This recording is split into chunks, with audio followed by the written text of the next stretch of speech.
Chapter 7. Identity Introduction. The beginning of wisdom is the definition of terms. Socrates. What is a man? In his quest to define man, Plato famously described humans as featherless bipeds, implying that these characteristics set humans apart from other animals. Plato's definition was broad, yet he thought it sufficiently captured what made humans distinct. Diogenes, known for his wit and disdain for conventional wisdom, seized the opportunity to expose the limitation of this definition. One day, Diogenes walked into Plato's academy holding a chicken he had plucked of all its feathers. Presenting the naked bird to Plato's students, he exclaimed, "Here is Plato's man."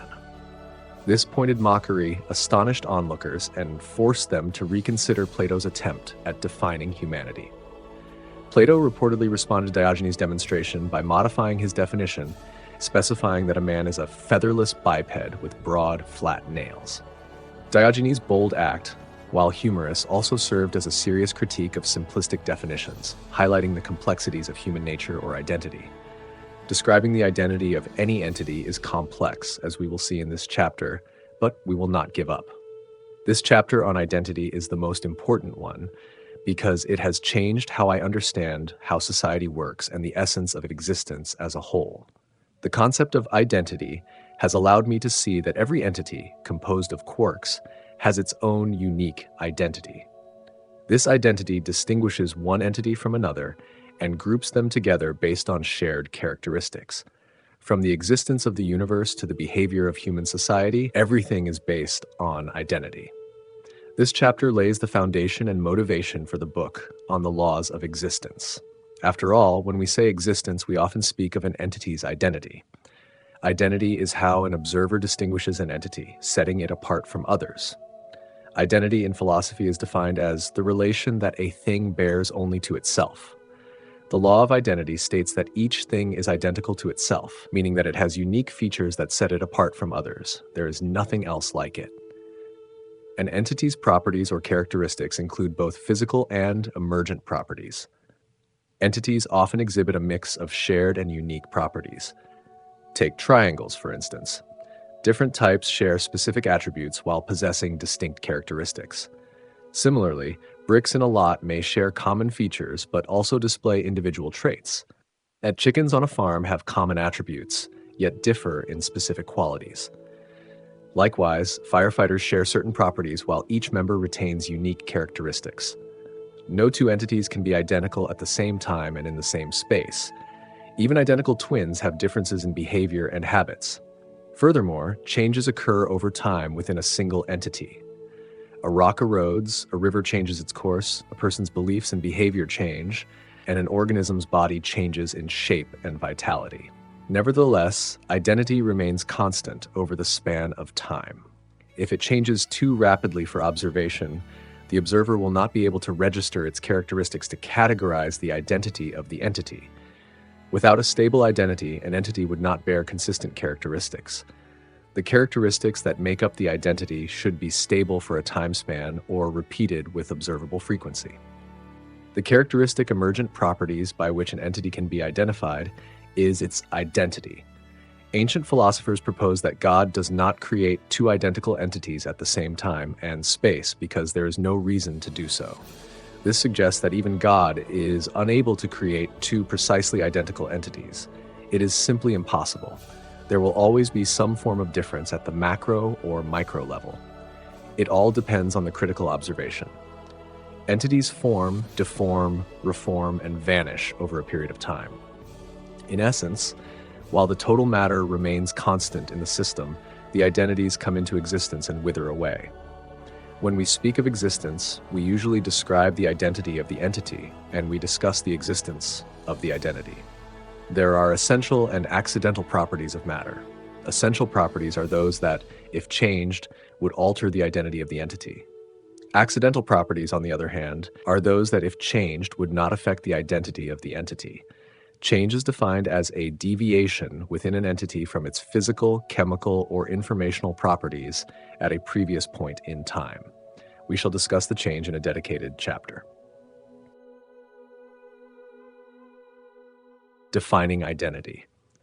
In Aristotle's teleology, the final and formal cause states that since nature is twofold, as matter and as form, the form is the end, and since all other things are for the sake of the end, the form must be the cause in the sense of that for the sake of which. Identity is the combination of emergent properties that an entity possesses due to its matter and form, with some properties being core and others malleable. Defining identity means exploring an entity's different dimensions and capturing its essence and observable attributes. At the core of identity are properties, which define the nature of an entity.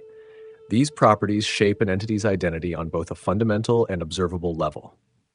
Features further define identity and include distinctive aspects that set an entity apart. These features are visible manifestations of an entity's properties, offering observable traits contributing to its unique identity. Whether physical, behavioral, or otherwise discernible, these features contribute to the entity's distinctiveness. Identity extends beyond presence to discernible aspects that can be perceived through senses or analytical methods. This perceptibility allows entities to be recognized, studied, and understood within their environmental context. Discernible qualities may include structural configurations or dynamic behaviors, enabling a comprehensive understanding of an entity's identity. Perceived identity involves the subjective interpretation and recognition of an entity by external observers or systems, influenced by cultural, contextual, and individual perspectives, adding subjectivity to the understanding of an entity's essence. Changes in identity have wide-ranging consequences, showcasing the interaction between an entity's inherent nature and the dynamic forces shaping its existence. Subtle shifts gradually contribute to the entity's evolving identity, while minor changes manifest as noticeable adjustments in attributes, behaviors, or characteristics. Minor changes may serve as precursors to more significant shifts, indicating a transitional phase in the entity's identity. Large changes represent a profound level of transformation, altering the entity's core aspects and potentially reshaping its role and relationships. Transformation signifies a comprehensive and often irreversible metamorphosis of identity, involving radical alterations that lead to a redefinition of the entity's essence. Transformation can manifest in form, function, behavior, or purpose shifts, ushering in a new chapter. At the extreme end of the spectrum lies the concept of vanished identity, where an entity undergoes such radical changes that its former identity seems to disappear, making way for an entirely new identity to emerge. All lumps of matter with stable existence can be referred to as entities. An entity is considered unique when all of its physical, chemical, structural, and informational properties are taken into account. These properties give an identity to the entity and can be categorized as core properties and accessory properties. For example, two pencils, one red and the other green, may differ in color, but the core property of a pencil is its ability to write. If the paint color changes, the pencil remains a pencil. The context and specificity of the prescriptions determine the relevance of accessory properties. Consider a box of colored pencils, where the pencil that writes in red is coated in green, and the pencil that writes in green is coated in red. If my daughter asks for a red pencil, I would choose the pencil that writes in red, depending on whether she wants it for color or function. Therefore, categorizing identities involves subjectivity, influenced by context, perception, and specificity. Regardless of these variables, a pencil is universally understood to be a writing tool. The core identity of a pencil is its ability to write, while its color is an accessory property. Similarly, a triangle is defined by its core identity of having 3 sides and 3 corners. Variations such as equilateral, isosceles, or scalene triangles result from differences in side lengths and angles. The specific description and context determine the triangle's categorization. Subjectively, entities can be grouped based on shared core properties. For example, a pen, crayon, pencil, and sketch pen all share the core property of being writing tools. Broadly, entities can be categorized as solids or liquids, or by their common characteristics, such as mountains, rivers, or buses. Thus, an identity is a set of properties perceived in an individual entity, making all entities unique. Every entity has an identity, and there is no identity without an entity. If there are any, ghosts, spirits, angels, and gods are the only ones with an identity without a physical entity. Identity as an emergent phenomenon. Imagine a blank canvas representing a physical object. Initially, it lacks a distinct identity, much like a piece of cloth with random colors and strokes. And now take this canvas and create a masterpiece with deliberate strokes and chosen hues. The resulting identity of the canvas reflects the artist's intent, creativity, and the unique combination of colors and patterns chosen. This transformation demonstrates how identity emerges from the physical canvas through intentional and meaningful choices. A concrete example can be found in national flags. Take the American flag, for instance, with its 13 stripes and 50 stars. The physical object is the arrangement of these stars and stripes on a piece of fabric.